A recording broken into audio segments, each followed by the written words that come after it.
শমী আমার অভিনয় দেখে বা আমাদের সঙ্গে কাজ করে আমাকে ভালো লেগেছে। তো ওর সময় সে আতিকুল হক চৌধুরী বলেছিলেন ওকে যে আমাকে একটা অ্যাংরি ছেলে আমাকে দাও শমী।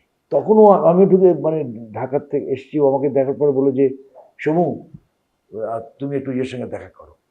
যা মানে যা হয়, ও নিজেই আমাকে, পান্না ভাবি ছিলেন, পান্না ভাবি অসম্ভব একজন স্নেহময়ী মমতাময়ী জ্ঞানী মানুষ, তিনি বেহেশত নসিব করুক আল্লাহ ওনাকে।